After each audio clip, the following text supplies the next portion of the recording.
علیکم سامعین، welcome to my channel voice of Mona. ہماری آج کی سٹوری کا نام ہے امتحان محبت۔ روحان ملٹی نیشنل کمپنی میں جاب کرتا تھا، پھر پارٹ ٹائم ایک نیٹ کیفے چلاتا تھا۔ وہ بہت سنجیدہ انسان تھا، لیکن بہت پرخلوص اور بہت زیادہ محبت کرنے والا۔ وہ ہما بلاک میں رہتا تھا، اس کا اپنا اپارٹمنٹ تھا۔ وہ اکیلا ہی رہتا تھا، اس کی فیملی کا کچھ پتہ نہیں تھا اور کسی کو بتاتا بھی نہیں تھا۔ اس کی اپنی ہی دنیا تھی۔ اسے کوئی کام ہوتا تو برابر کے اپارٹمنٹ والوں سے بول دیتا۔ وہ نائلہ کی بہت عزت کرتا تھا، وہ بھی اس کے ساتھ اپنوں جیسا برتاؤ کرتی تھی۔ نائلہ کا شوہر کویت میں تھا، 2 بیٹیاں اور 1 بیٹا تھا اس کے پاس۔ روحان 5 سال سے وہاں رہ رہا تھا۔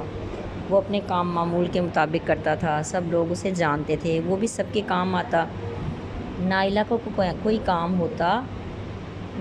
کوئی کام ہوتا تو روحان کو بلا جھجک بول دیتی، وہ بھی کر دیتا۔ کافی دن ہو گئے روحان نظر نہیں آیا تو نائلہ نے اسے کال کی تو پتہ چلا اس کی طبیعت خراب تھی۔ وہ اس کے گھر چلی گئی، اس کی حالت واقعی خراب تھی۔ نائلہ اسے لے کر ڈاکٹر کے پاس گئی، چیک اپ کروا کے واپس لے آئی، کچھ کھلا کے میڈیسن دی اور گھر آ گئی۔ اس کے گھر کی چابی لے آئی اور اسے منع کر دیا کہ اندر سے دروازہ لاک نہیں کرنا۔ روحان کی حالت بہت خراب تھی، نائلہ اس کے لیے پریشان تھی۔ بچے سو چکے تھے، اس نے سوچا جا کر روحان کو دیکھ آئے، پھر کچھ سوچ کے رک گئی۔ اسے ٹینشن سے نیند نہیں آ رہی تھی، پھر وہ نہ چاہتے ہوئے بھی روحان کو دیکھنے چلی گئی۔ وہ بیڈ پر سو رہا تھا، اس نے ہاتھ لگا کر دیکھا تو اسے ابھی بہت تیز بخار تھا اور وہ تپ رہا تھا۔ اس نے اسی وقت ڈاکٹر کو فون کیا، کال کی۔ رات کے 2 بج چکے تھے۔ انہوں نے کہا ابھی آتا ہوں۔ پھر کچھ دیر میں ڈاکٹر صاحب بھی آ گئے۔ اس نے روحان کو دیکھا تو وہ بخار کی وجہ سے بے ہوش تھا۔ اس نے ایمبولینس منگوائی اور روحان کو ہسپتال منتقل کیا۔ نائلہ بہت زیادہ پریشان تھی، وہ گھر کو لاک کر کے روحان کے ساتھ ہی ہسپتال چلی گئی۔ اس کو اکیلا نہیں چھوڑ سکتی تھی۔ وہ ایمرجنسی میں داخل تھا، دن نکل آیا تھا لیکن روحان کو ہوش نہیں آیا تھا۔ نائلہ نے اپنی کزن کو اپنے گھر بلا لیا، وہ خود تو نہیں آئی، اپنی بہن کو ادھر بھیج دیا۔ اس نے نائلہ کے بچوں کو ناشتہ کروا کے اسکول بھجوا دیا۔ نائلہ بھی گھر چکر لگا آئی۔ دوپہر کے بعد روحان کو ہوش آیا، اس نے نائلہ سے اپنا موبائل مانگا۔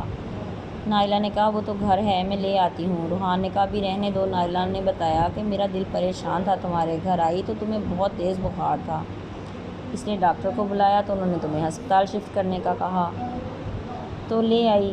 روحان نے شکریہ ادا کیا۔ نائلہ کو اچھا نہیں لگا، اس نے بولا تم نے ایک دم مجھے پرایا کر دیا۔ یہ بول کے روحان خاموش ہو گیا۔ شام تک اس کی طبیعت بہتر ہو چکی تھی۔ نائلہ اس کے لیے گھر سے ڈاکٹر کی ہدایت کے مطابق کھانا بنا کر لے آئی تھی اور اس کا موبائل بھی لے آئی تھی۔ روحان نے اپنے آفس فون کیا اور طبیعت خرابی کی وجہ بتائی۔ اس کو شام کو چھٹی مل گئی تو وہ گھر آ گیا۔ وہ بہت زیادہ کمزور ہو چکا تھا، اس کی آنکھیں نائلہ کی اس ہمدردی پر تشکر سے بھری ہوئی تھیں۔ نائلہ بھی اس کی تکلیف برداشت نہیں کر پاتی تھی اور یہ بات روحان جان چکا تھا۔ نائلہ کو 5 سال سے دیکھ رہا تھا، اس کا شوہر کبھی واپس نہیں آیا تھا اور نائلہ نے بھی کبھی اس کے موضوع پر بات نہیں کی تھی۔ روحان نے کبھی نہیں پوچھا تھا۔ نائلہ گھر میں ہی آن لائن کام کرتی تھی، اس کا اپارٹمنٹ ذاتی تھا، اس کا شوہر اسے کچھ دیتا تھا یا نہیں وہ نہیں جانتا تھا۔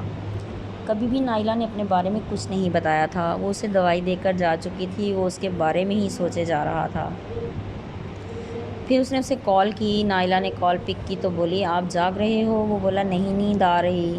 آپ کیا کر رہی ہیں؟ نائلہ نے کہا میں ایک ضروری کام کر رہی ہوں۔ روحان نے کہا 2 دن سے میرے لیے جاگ رہی ہیں، آپ سو جاؤ، مجھے بتاؤ میں آپ کا کام کر دیتا ہوں۔ وہ بولی نہیں آپ سو جاؤ، میں بھی سو جاتی ہوں، صبح بات کرتے ہیں۔ کیا ناشتہ کرنا ہے؟ میں صبح بنا دوں گی۔ روحان بولا ناشتہ اکٹھے کرتے ہیں۔ پھر نائلہ سو گئی۔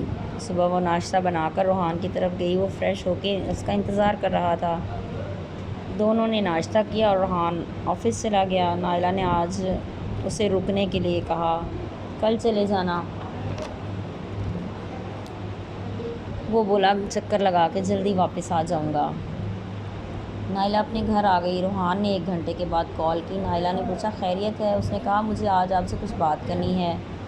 نائلہ نے کہا کیا بات ہے؟ اس نے کہا ایسے نہیں، میرے ساتھ باہر چلو، بچوں کو بھی لے چلو۔ نائلہ بولی آپ کی طبیعت پوری طرح ٹھیک ہو جائے پھر چلیں گے۔ روحان بولا نہیں، آپ میرے ساتھ چلو۔ وہ ضد کر رہا تھا۔ نائلہ انکار نہیں کر پائی اور شام کو وہ لوگ باہر چلے گئے۔ بچے پہلے ہی روحان سے بہت مانوس تھے۔ وہ خوش تھے باہر آ کے کھانا کھا کے۔ وہ لوگ آئس کریم کھا کے گھر واپس آ گئے۔ نائلہ نے پوچھا، آپ کو تو کچھ بات کرنی تھی؟ ہاں کرنی تھی، کروں گا، مجھے پتہ ہے۔ روحان، آپ کو کیا بات کرنی ہے؟ میرا خیال ہے ہم دونوں ہی ایک دوسرے کے جذبوں سے واقف ہیں۔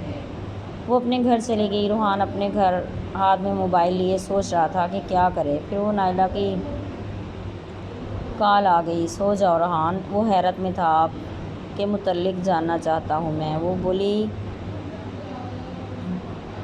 کیا کریں گے آپ جان کے؟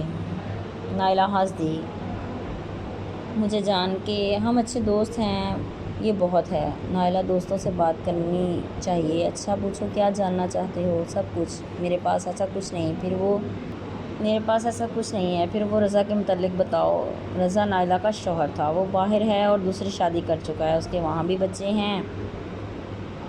میرا اب اس سے کوئی تعلق نہیں ہے۔ اب اور کچھ نہیں پوچھو گے تم؟